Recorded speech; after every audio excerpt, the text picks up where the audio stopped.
Have my 4-inch platform heels and my big wig, and I have my Santa Claus jacket over my green vest and my fishnet stocking bodysuit. It's very intense.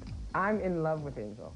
I think that Angel is the most refreshing person I've ever met. If I were to have met him on the street, I think we would become very, very good friends.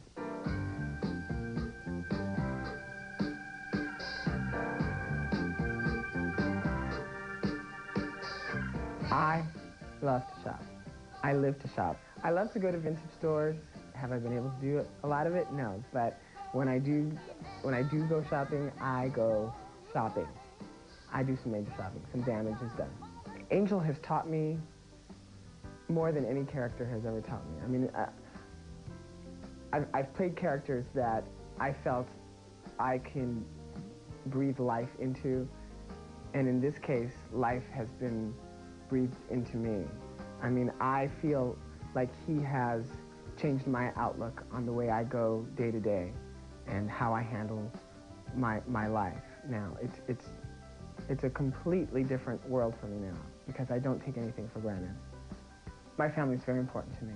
We've grown as a family in the last few years, been able to be a lot more honest about our feelings for each other and a lot more open.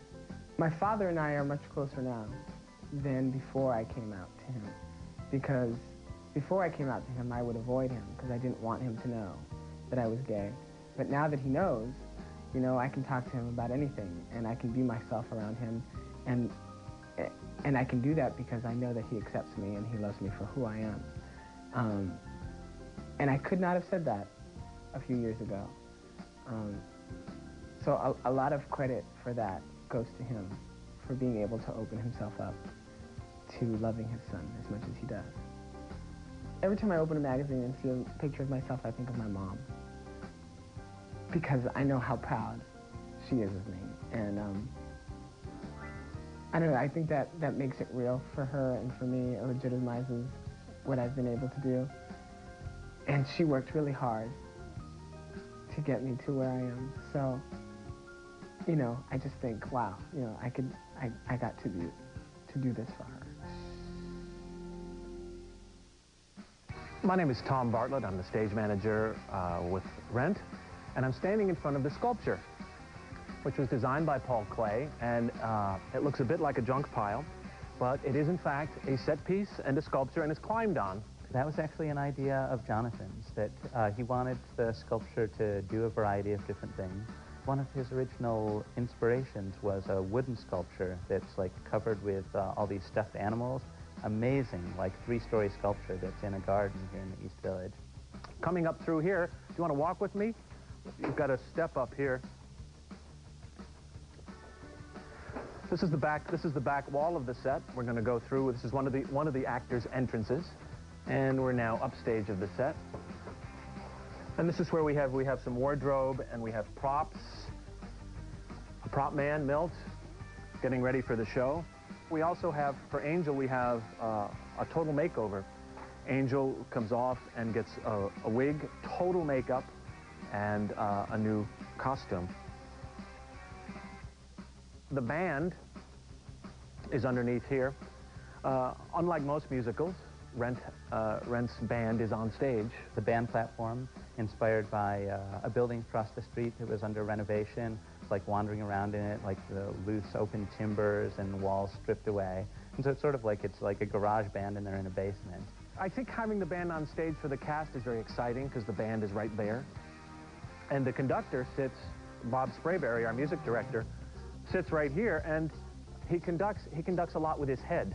I love trying to like nail a quality, and I wanted to do that for Rent, and especially because like in some way it's almost like it's just a concert on a bare stage.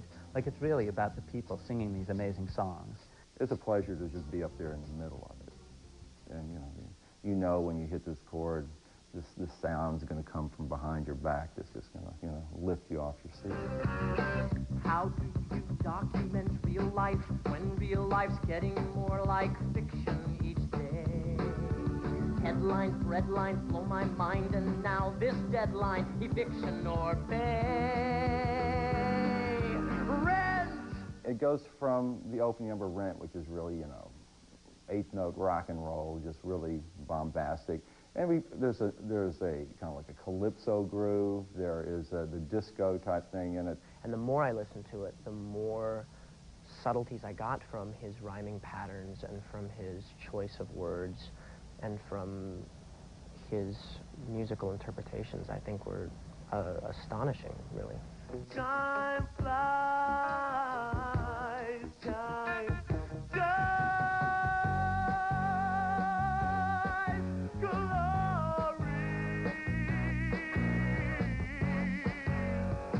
One blaze of glory. And a lot of people leave singing, actually. A lot of people leave singing the songs. And I think that's a wonderful thing, too. Why